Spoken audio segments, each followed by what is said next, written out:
Okay, next we will see the next data type is a float. So float is a keyword again to indicate a floating point number or a real number. The floating point numbers are the same as a real numbers. They are called floating numbers because the decimal point is shifted either to the left or to the right of some digits during manipulation. Okay, so whatever the number you are having, whatever the data you are having as a floating point number, after manipulation the decimal point is shifted either to the left or to the right. Okay, and the numbers may be expressed either in decimal form or a scientific notation.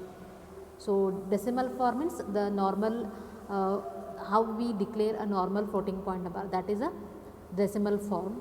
Scientific notation means in the form of a mantissa exponent. Okay, so here the keyword of float is indicate floating point number, and floating point means the numbers with a decimal point.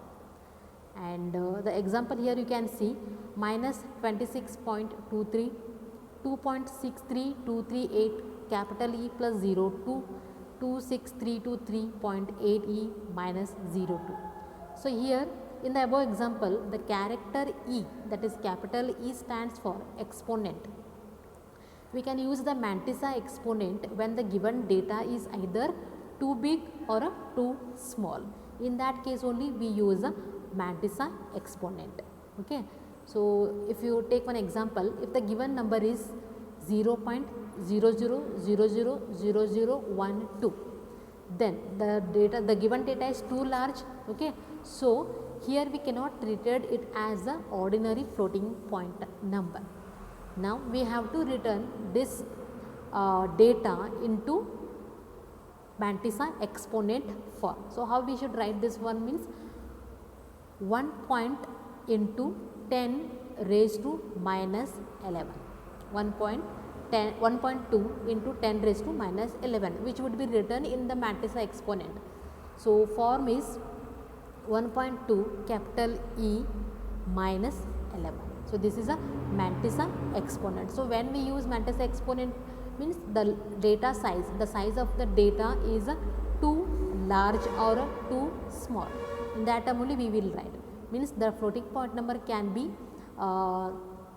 expressed in a normal decimal form or in a scientific notation. Normal decimal form means here the example is minus 26.23 or 10.5. So these are the normal floating point declaration. If you want to declare by using scientific notation, the data must be too large or the data must be too small, then that time only we can use a mantissa exponent.